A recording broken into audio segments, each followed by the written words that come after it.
जो साधु नहीं है। कुछ भी बोलते, साधुओं को बहुत सारे लोग शब्द बोलते, जैसे उस बच्चे ने कहा नंगा है, ऐसे उससे भी गलत शब्द बोल सकते। अब महावीर की क्या आज्ञा है साधु को,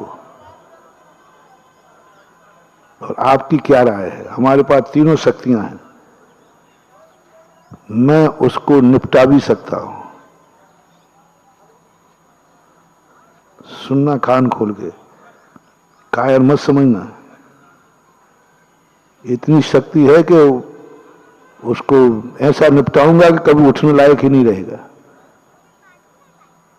ऐसा निपटाऊंगा कि कभी उठने लायक ही नहीं रहेगा, ऐसा निपटाऊंगा कभी बोलने लायक ही नहीं रहेगा, ऐसा निपटाऊंगा कहीं देखने लायक ही नहीं रहेगा। निपटा सकता हूं, ये समर्थ है दिगंबर जैन मुनि में, दिगंबर जैन मुनि में समर्थ है।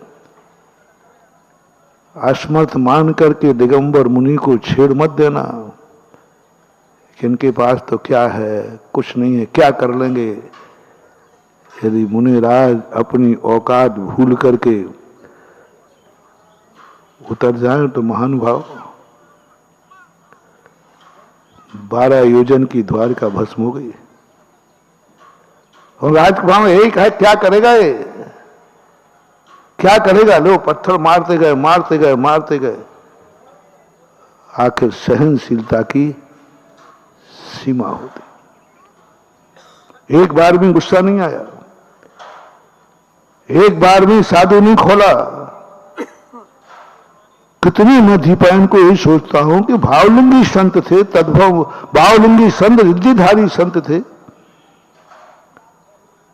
भावलिंगी संत को इतनी जल्दी गुस्सा नहीं आता। कितनी गालियां सुनी होंगी, कितने पत्थर खाए होंगे, अंत में जाकर के आ गया क्रोध। साधु यदि बेकाबू हो जाए महानुभाव, सावधान, साधु को उतनी सताना कि तब काबू में है, इतना मत सताना कि वो बेकाबू हो जाए। साधु का बेकाबू होना संभाल नहीं पाओगे, संभाल नहीं पाओगे। उतनी छेड़ना जिससे साधु बेकाबू ना हो जाए।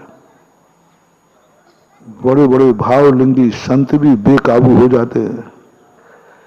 दीपायन मुनि जब बेकाबू हुए, अपनी मुनि पद की औकात भूल गए और उन्होंने कहा हद होती है, ये तो मारे ही जा रहे हैं, हंसी हो जा रहा है, कायर कहीं के। देख कितना बेशरम है, कितना निर्लज्ज है, कायर है, पता नहीं क्या क्या टाइटल है। तो आखिर दीपायन मुनि को आ गया, अब मैं दिखाता हूं कि दिगंबर मुनि क्या होता है। होता रहा है, और महाराज ये इतने बेकाबू हुए कि 12 योजन में आकाशवाणी हो गई। सारे देवताओं से चिल्ला रहे हैं, बलभद्र अर्धचक्री सब कह रहे देवताओं बचाओ। देवता कहते हैं दुनिया में आग लगाई होती तो उसको अग्नि शामक से बुझाया जा सकता है। दुनिया सर्कट से आग लगी होती, किसी से लगी होती तो दमकलें आके बुझा देती। ये साधु की लगाई हुई आग है, इसको दुनिया की कोई ताकत बुझा नहीं सकती। अब तो इसमें भस्म होना ही संभव है। बहुत बड़ा मोटिवेशन दे रहा हूं। साधु का अर्थ सज्जन, साधु का अर्थ अच्छे लोग। पापियों से मेरा कहना है, कसाई करने वालों से मेरा कहना है, आलोचना करने वालों से मेरा कहना है, आलोचना देख के करना। कहीं साधु की आलोचना इतनी ना हो जाए कि साधु बेकाबू हो जाए। साधु को आक्रोश वचन बोलना कहीं ऐसा ना हो जाए कि वो बेकाबू हो जाए। यदि बेकाबू हो गया, देवताओं ने स्पष्ट कह दिया, कोई नहीं बचा सकता। 2 बच सकते हो बस। जब अंत में बलदेव पिताजी और मां को ले जाने के लिए तैयार हुए, लेकिन जिस रथ पे ले जा रहे थे, वृद्ध थे, वो रथ जमीन में धंस गया। पूरी ताकत लगा रहे हैं, आकाशवाणी होती है, कुछ नहीं, तुम दो के अलावा कोई इसमें बचने वाला नहीं है, क्योंकि ये साधु की लगाई हुई आग है। साधु बेकाबू हो गया है। ये चीज तुम्हें पहले सोचना थी। पापी बेकाबू हो जाए तो काबू पा सकते हो, डाकू बेकाबू हो जाए तो पा सकते हो, कितनी बड़ा पापी हो और बेकाबू हो जाए तो उसकी सीमा है, उसका मार्ग है, उसका रास्ता है। लेकिन साधु बेकाबू हो जाए महानुभाव, कोई ताकत नहीं। तुम किसी के साथ कितना भी दुख दे देना, उसका माफीनामा हो जाएगा। कितना भी दुख दे देना, कितने बड़ा पाप कर लेना, किसी को मार देना, कुछ, उसका भी माफीनामा है। लेकिन तुमने साधु को दुख दिया है, साधु के गले में सांप डाला है, साधु की नींद हराम की है, साधु के शरीर को छल्ली किया है, जो शरीर इतना पवित्र था कि जिसको छू हुई हवाएं कोसों तक सुभिक्ष कर देती, जिनके जल से गिरा हुआ जल गंधोदक बन जाता है, उस शरीर को तुमने छल्ली किया है। जो एक चींटी को भी बचाते उन करुणावान के गले में सांप डाला है। महारानी चेल्ला समोषण में पहुंच गई, हमारे पति को बचाओ। अनंत शक्ति पर महावीर स्वामी कहते हैं, इसने किसी और को सताया होता तो माफीनामा था, जमानत थी, माफ हो जाता। लेकिन इसने सर्प किसको डाला है? यदि किसी का गला भी उतार देता तो भी माफीनामा है, लेकिन इसने गला सर्प डाला है। ओहो, जब मैंने चित्रण पढ़ा देख करके दंग रह गया। भगवान महावीर स्वामी जैसे ने असमर्थता व्यक्त कर दी,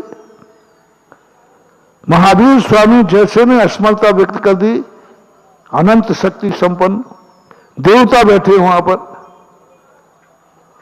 और कौन थी? महावीर स्वामी के राजा सनक मौसा जी थे। चाइल्डना उनकी मौसी थी, मां की बहन। मौसा जी थे, सेवक रिश्तेदार थे। पर महावीर ने स्पष्ट नकार दिया, कोई इसको बचा नहीं सकता, क्योंकि इसने वो अपराध किसी साधु से किया है। इसने उस आत्मा को सताया है जो चींटी को भी बचाने का भाव, जो चींटी को भी बचाने का भाव करता है, उसको दुख देने का भाव किया। कुछ नहीं। इसलिए मैं अपने भक्तों से सबसे कहना चाहूंगा,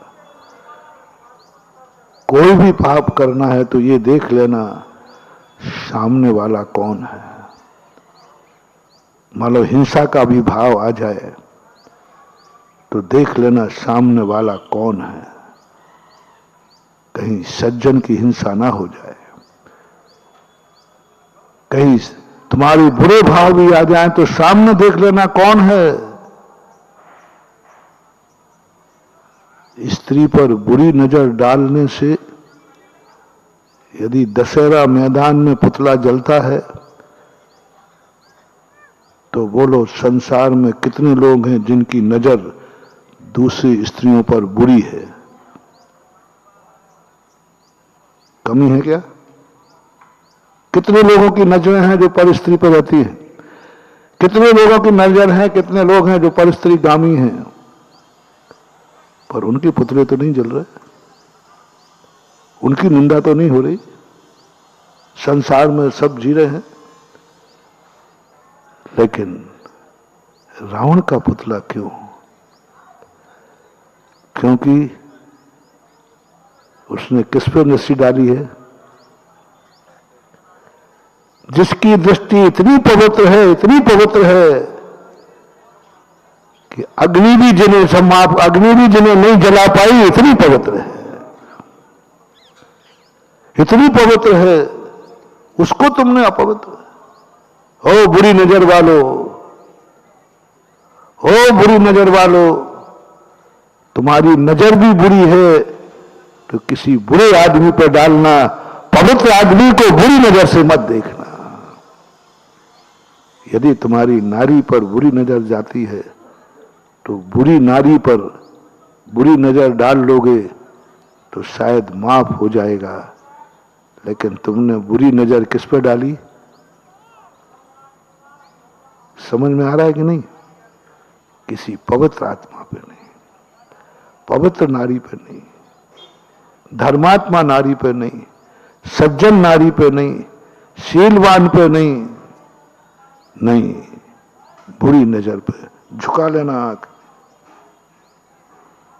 तेरी दृष्टि तो बहुत बुरी थी, यहां क्यों झुका ली?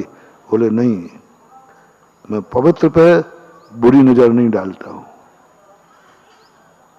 कम से कम उतना कर लेना, बुरी नजर वाले कभी अच्छे आदमी को, अच्छी नारी को बुरी नजर से मत देखना। कभी सज्जन व्यक्ति पर बुरी दृष्टि मत डालना, कभी साधु को बुरी दृष्टि से मत देखना, क्योंकि साधु पवित्र है, उसको बुरी नजर से मत देखना। तुम्हारी कितनी भी बुरी नजर क्यों ना हो, किस पर उठा रहे हो ये मत देखने को। मैं तुम्हारी नजर नहीं सुधार रहा हूं, तुम्हारी नजर जैसी है तो रहो, बिना नजर सुधारे तुम्हें रास्ता बता रहा हूं। आज मैं ये नहीं सदांगे तुम अपनी नजर अच्छी कर लो। मुझे मालूम है तुम आदत से लाचार हो, तुम परेशान हो महाराज जी, मैं भी जान रहा हूं कि बुरी नजर नहीं रखना चाहिए, लेकिन पता नहीं मेरी नजर बुरी है। प्रवचन के प्रारंभ में कहा था, मैं उन लोगों को उपदेश दे रहा हूं जो सब कुछ जानते हुए भी नहीं छोड़ पा रहे। महाराज बुरी नजर नहीं रखना चाहिए, मैं रख नहीं है, पर मेरी हो जाती बुरी नजर, कोई बात नहीं, बहुत बड़ा गॉड गिफ्ट दे रहा हूं, कोई बात नहीं। यदि तुम्हारी नजर शुद्ध नहीं हो पा रही है तो एक नियम ले लो, हम अच्छे लोगों को बुरी नजर से नहीं देखेंगे। ये नारी धर्मात्मा है, ये नारी वृत्ति है, ये नारी ब्रह्मचारिणी है, ये नारी सती है, ये नारी पतिव्रता है, ये नारी सुशील है। हम इसके ऊपर बुरी नजर नहीं डालेंगे। ये सज्जन है। ऐसे ही कानों को तुम्हारी बुराई सुनने की आदत है, तुम्हारी आदत है बुराई सुनने की, तुम्हें बुराई सुनने में मजा आता है, तो पहले ही तो उपदेश यही है कि भाई बुराई मत सुनना। महाराज ये तो मैं भी जानता हूं कि बुराई नहीं, लेकिन पता नहीं महाराज क्यों बुराई सुनने में मजा आता है। कोई बात नहीं, यदि तुम्हारे लिए मजा ही आ रहा है, यदि तुम आदर्श से लाचार हो कि हमें बुराई सुनने में मजा आता है, कोई बात नहीं। एक नियम ले लो, किसी अच्छे व्यक्ति की बुराई मत सुनना। किसी अच्छे व्यक्ति की बुराई जो पवित्र हो, जो निर्दोष हो, जो निर्मल हो, जो परमेष्ठी हो, जो जगत पूज्य हो, जो दुनिया का गुरु हो, दुनिया का आदर्श हो, जो तुम्हारा परमेष्ठी हो, उसकी बुराई मत सुनना। क्योंकि मैं पूज्य पुरुषों की बुराई तो सुनता हूं, बुराई का त्याग नहीं है तुम्हारा, लेकिन मैं पूज्य पुरुष की बुराई, बस इतना सा नियम देना है, कोई बड़ा नियम नहीं है।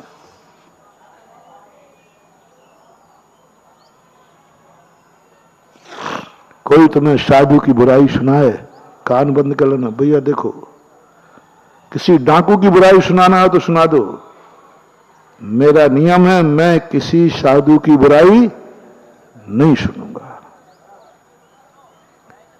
मैं किसी सज्जन की बुराई नहीं, वो सारे जगत का सज्जन है, मैं उसकी बुराई नहीं सुनूंगा।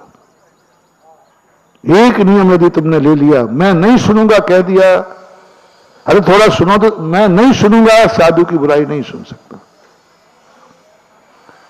तुम्हारा यदि निंदा करने की तुम्हारी आदत है, बुराइयां देखने की आदत है, कमियां देखने की आदत है, आदत से लाचार हो, तो बस एक बात का नियम ले लो, मैं किसी सज्जन साधु की बुराई नहीं करूंगा। मैं अच्छे व्यक्ति को बुराई नहीं करूंगा। मैं साधु की बुराई नहीं करूंगा। मैं उनमें दोष नहीं देखूंगा, क्योंकि वो मेरे पूज्य हैं। बेटे को बाप में दोष नहीं देखना है। दोष है तो वो कौन है, तुम इतना बता दो। बाप है। अभी हम आगम का प्रमाण दे रहे हैं इसको। बाप में दोष नहीं देखना, क्योंकि बाप है। पहले तो बापगिरी से डाइवर्स करो, फिर देखो पूज्य है। गुरु में दोष नहीं देखना, क्योंकि गुरु है। और मान लो जो गुरु नहीं है तो पहले गुरुपना छोड़ो, फिर देखो दोष। गुरु मानते हुए दोष नहीं देख सकते, या तो गुरुपना छोड़ो। राजा है, नीति दे रहा हूं, सोमदेव की और चाणक्य ने भी नीति लिखी। प्रजा से कहा राजा के दोष नहीं देखना, क्योंकि वो राजा है। या तो राज्य छोड़ दो या राजा को हटा दो, लेकिन राजगद्दी पे है तो राजा के दोष नहीं देखना, क्योंकि वो राजा। बुद्ध राज्यातिक्रम का शब्द दिया, ऐसा हुमायूं में। राजा के विरुद्ध कोई शब्द सोचना नहीं, विचार करना नहीं, बोलना नहीं। राजा के विरुद्ध नहीं बोलना, विरुद्ध राज्यातिक्रम। अब वहां ये नहीं कहा कि अच्छा बुरा कुछ भी हो, राजा के विरुद्ध में नहीं बोलना।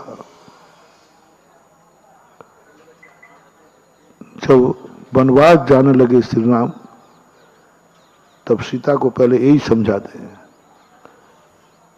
मेरे जाने के बाद राज्य की और राजा की बुराई मत करना। राजा की बुराई मत करना, क्योंकि ये बुराई जीवन को खत्म कर सकती है।